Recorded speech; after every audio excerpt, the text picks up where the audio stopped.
Oke, baik teman-teman, yang pertama kita masuk di supervisi dan timbang terima. A. Supervisi. Pertama, pengertian supervisi. Kata supervisi dapat didefinisikan menurut beberapa kategori. Secara etimologis, supervisi berasal dari bahasa Inggris, supervision. Super berarti di atas, sedangkan vision berarti penglihatan atau melihat. Jika diartikan secara bebas, maka supervision dapat pula dimaknai sebagai melihat dari atas. Arti kata supervisi ini tidak bisa dimaknai secara harfiah sebagai kegiatan melihat orang lain dari atas. Namun, lebih kepada makna mengawasi orang lain yang dilakukan oleh orang yang memiliki jabatan tinggi ke orang yang memiliki jabatan yang lebih rendah. Pengertian supervisi juga merupakan suatu kegiatan yang memungkinkan kepala ruangan mengatasi berbagai hambatan atau permasalahan dalam pelaksanaan asuhan keperawatan di ruangan dengan mengkaji secara menyeluruh faktor-faktor yang mempengaruhinya dan bersama staf keperawatan untuk mencari jalan pemecahannya. Yang berikut kita masuk di fungsi supervisi. Yang pertama, manajemen atau pengelolaan. Fungsi ini bertujuan memastikan bahwa pekerjaan staf yang disupervisi dapat dipertanggungjawabkan sesuai dengan standar yang ada, akuntabilitas untuk melaksanakan pekerjaan yang ada, dan meningkatkan kualitas pelayanan. Yang kedua, pembelajaran dan pengembangan. Fungsi ini membantu staf merefleksikan kinerja mereka sendiri, mengidentifikasi proses pembelajaran, kebutuhan pengembangan, dan mengembangkan rencana atau mengidentifikasi peluang untuk memenuhi peluang tersebut. Yang ketiga, memberi dukungan. Fungsi memberi dukungan dapat membantu staf yang disupervisi untuk meningkatkan peran staf dari waktu ke waktu. Yang keempat, negosiasi atau memberikan kesempatan. Fungsi ini dapat meningkatkan hubungan antara staf yang disupervisi, tim, organisasi, dan lembaga lain dengan siapa mereka bekerja. Oke, yang berikut kita masuk di prinsip-prinsip supervisi. Prinsip pokok supervisi secara sederhana dapat diuraikan sebagai berikut. Menurut Suarli dan Bahtiar, 2009, tujuan utama supervisi ialah untuk lebih meningkatkan kinerja bawahan, bukan untuk mencari kesalahan. Sejalan dengan tujuan utama yang ingin dicapai, sifat supervisi harus edukatif dan suportif, bukan otoriter. Supervisi harus dilakukan secara teratur atau berkala. Supervisi yang hanya dilakukan sekali bukan supervisi yang baik. Supervisi harus dapat dilaksanakan sedemikian rupa sehingga terjalin kerjasama yang baik antara atasan dan bawahan, terutama pada saat proses penyelesaian. Yang berikut kita masuk di timbang terima. Pertama, pengertian timbang terima. Menurut Nursalam 2011, definisi timbang terima adalah suatu cara dalam menyampaikan dan menerima suatu laporan yang berkaitan dengan keadaan klien. Timbang terima merupakan kegiatan yang harus dilakukan sebelum pergantian dinas. Selain laporan antar dinas, dapat disampaikan juga informasi yang berkaitan dengan rencana kegiatan yang telah atau belum dilaksanakan. Timbang terima merupakan sistem kompleks yang didasarkan pada perkembangan sosio, teknologi, dan nilai-nilai yang dimiliki perawat dalam berkomunikasi.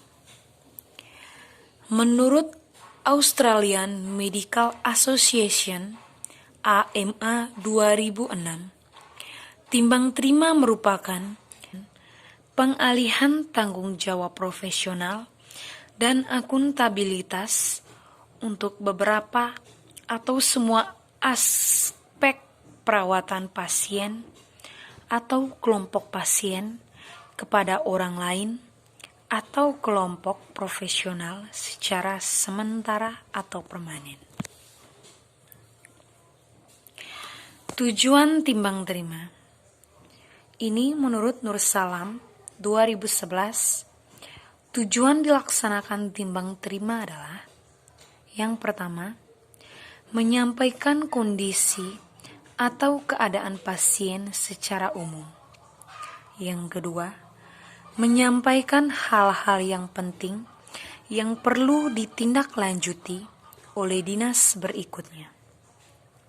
Yang ketiga, tersusunnya rencana kerja untuk dinas berikutnya.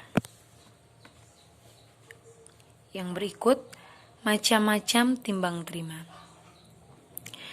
Timbang terima secara verbal Softwell 2010 mencatat bahwa perawat lebih cenderung untuk membahas aspek psikososial keperawatan selama laporan lisan. Yang kedua, rekaman timbang terima Hipoksion 2002 mengungkapkan bahwa rekaman timbang terima dapat merusak pentingnya dukungan emosional. Bedside timbang terima menurut Rush 2012, tahapan bedside timbang terima diantaranya adalah 1. Persiapan pasien dan persiapan informasi. Yang kedua, timbang terima berupa pelaporan, pengenalan staf masuk, pengamatan, dan penjelasan kepada pasien. Yang ketiga, setelah timbang terima selesai, maka tulis di buku catatan pasien. Timbang terima secara tertulis Softwell 2010, timbang terima tertulis diperkirakan dapat mendorong pendekatan yang lebih formal. Oke, yang berikut kita masuk di konsep kolaborasi dalam manajemen keperawatan. Yang pertama, kita masuk di pengertian kolaborasi. Menurut ANA 1992, kolaborasi berhubungan kerja di antara tenaga kesehatan dalam memberikan pelayanan kepada pasien adalah dalam melakukan diskusi tentang diagnosa, melakukan kerjasama dalam asuhan kesehatan, saling berkonsultasi dengan masing-masing bertanggung jawab pada pekerjaannya. Menurut Virginia Henderson 1991, merupakan kerjasama antara tenaga kesehatan, dokter, perawat, dan tenaga kesehatan lainnya dengan pasien dan keluarganya untuk mencapai suatu tujuan. Menurut Carpenter 1990, kolaborasi mempunyai 8 karakteristik, antara lain: yang pertama, partisipasi tidak dibatasi dan tidak hierarkis. Yang kedua, partisipan bertanggung jawab dalam memastikan kesuksesan. Yang ketiga, adanya tujuan yang masuk akal. Yang keempat, adanya pendefinisian masalah. Yang kelima, partisipan saling mendidik atau mengajar satu sama lain. Yang keenam, adanya identifikasi dan pengujian terhadap berbagai pilihan. Yang ketujuh, implementasi solusi dibagi kepada beberapa partisipan yang terlibat. Yang terakhir, yang kedelapan, partisipan selalu mengetahui perkembangan situasi. Yang berikut, kita masuk di manfaat kolaborasi. Yang pertama, memberikan pelayanan kesehatan yang berkualitas dengan menggabungkan keahlian unik profesional. Yang kedua, memaksimalkan produktivitas serta efektivitas dan efisiensi sumber daya. Yang ketiga, meningkatkan profesionalisme, loyalitas, dan kepuasan kerja. Yang keempat, meningkatkan kohesivitas antara tenaga kesehatan profesional. Yang terakhir, memberikan kejelasan peran dalam berinteraksi antar tenaga kesehatan profesional. Yang berikut, kolaborasi antar tenaga kesehatan. Kolaborasi antar tenaga kesehatan antara lain: 1. Dokter umum, 2. Perawat, yang ketiga dokter gigi, yang keempat bidan, yang kelima tenaga kesehatan masyarakat, yang keenam pemerhati kesehatan. Cara membangun dan mempertahankan kolaborasi. Yang pertama, pastikan semua anggota tim bertemu secara berkala untuk mendiskusikan agenda atau target yang ke depannya. Yang kedua, pastikan semua tim atau tenaga kesehatan terlibat dalam rencana. Yang ketiga, memberikan kesempatan bagi anggota tim untuk saling mengenal agar dapat berkontribusi. Yang keempat, komunikasi yang dilakukan harus rutin. Yang kelima, saling percaya. Yang keenam, saling mendukung dan menghormati. Yang ketujuh, harus dilakukan evaluasi secara berkala untuk perbaikan ke depannya. Yang terakhir, yang kedelapan, menghargai setiap pendapat dan kontribusi semua anggota tim tenaga kesehatan. Yang berikut, kita masuk di model-model kolaborasi. Model kolaborasi yang pertama, model individual. Itu dibagi dalam 1, case management. Yang kedua, individual care plans. Yang ketiga, patient-centered medical home. Yang keempat, personal health blue gap. Yang kedua, model kelompok dan penyakit spesifik. Yang pertama, chronic care model. Yang kedua, integrated care models of elderly and field. Yang ketiga, disease-specific integrated care models. Yang ketiga, model berbasis populasi. Yang pertama, Kaiser Permanente. Yang kedua, Veterans Health Administration. Yang ketiga, Integrated Care in Biscuit Community.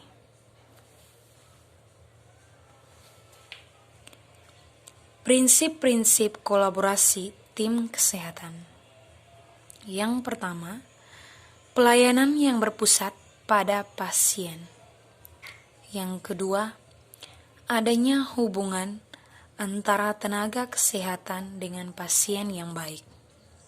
Yang ketiga, tenaga kesehatan menjadi pimpinan yang efektif. Yang keempat, adanya rasa saling menghormati dan percaya.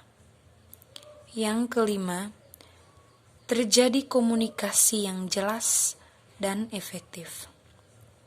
Yang keenam, adanya kejelasan peran dan lingkup pelayanan kesehatan.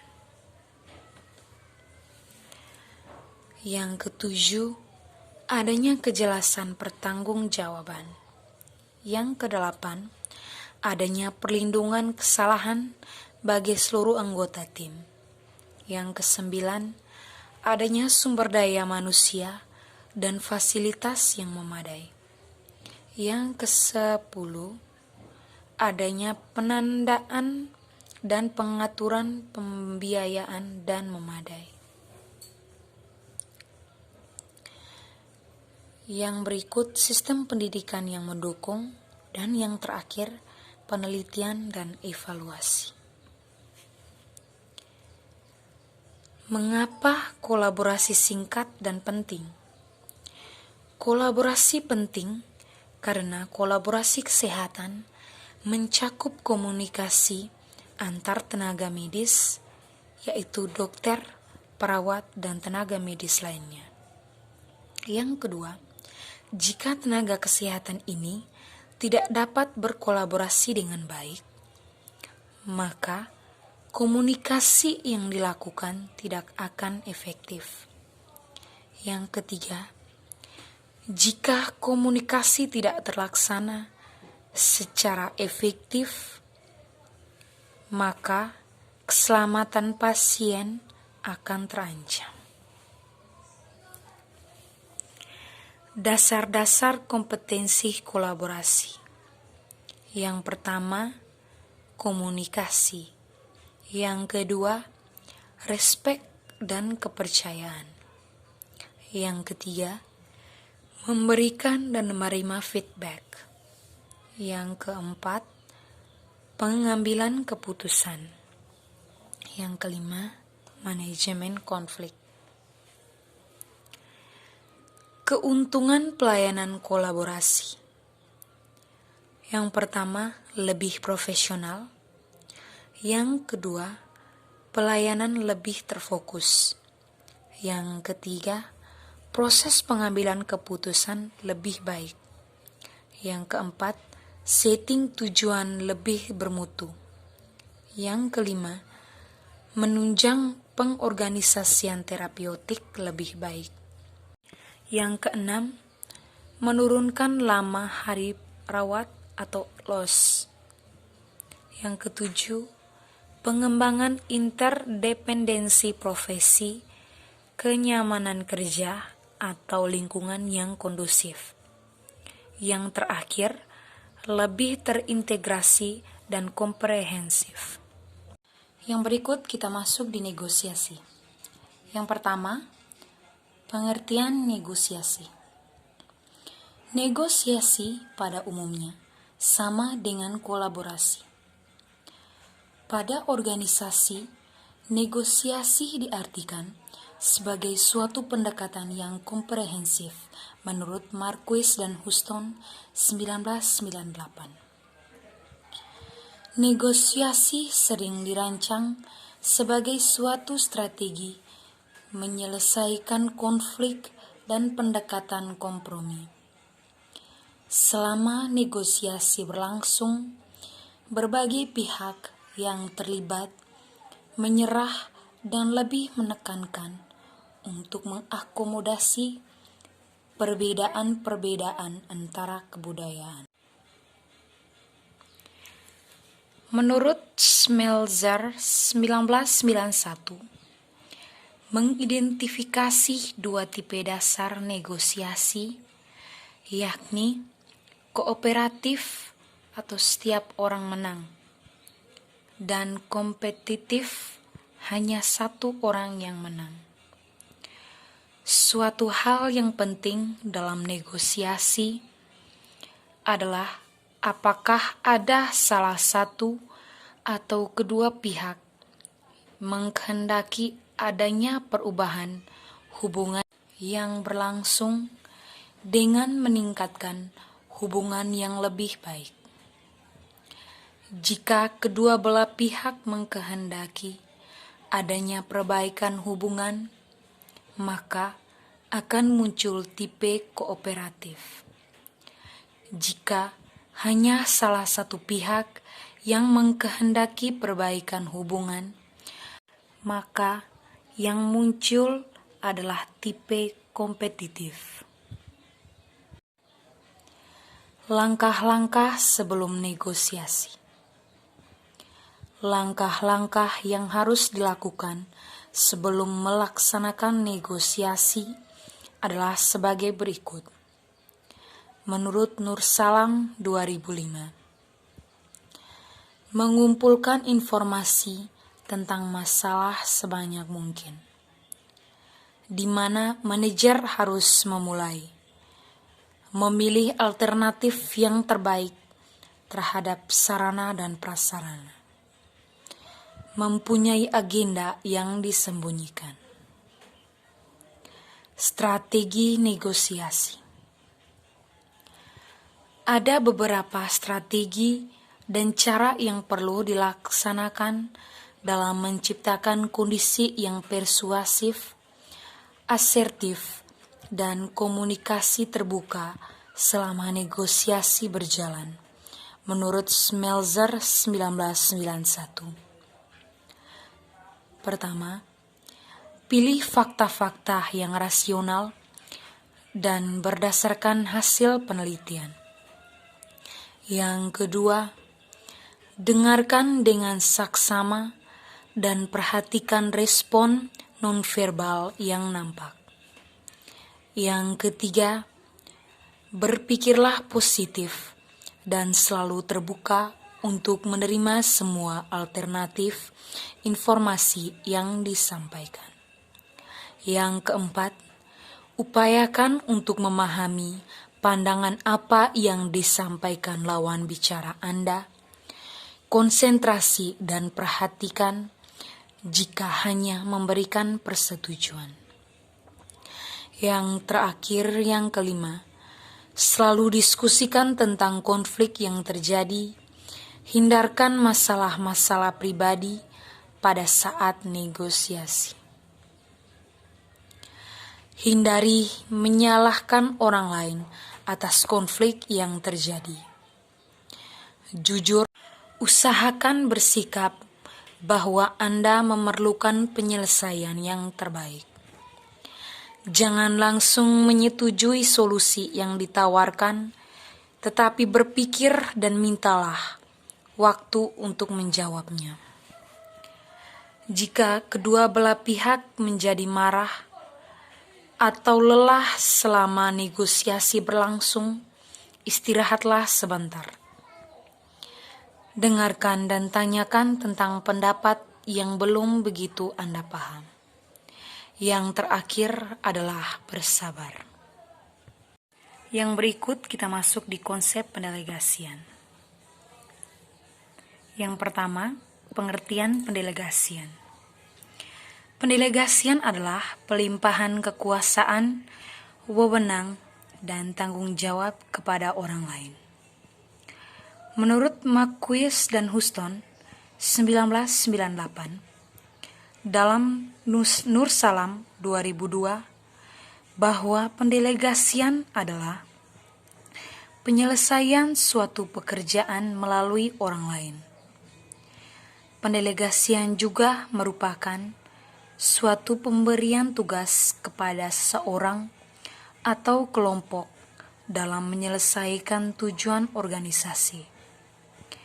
Pendelegasian atau pelimpahan Asuhan keperawatan kepada pasien oleh perawat tidak mudah dilakukan karena menyangkut pemberian suatu perintah kepada orang lain untuk menyelesaikan tugas yang diemban.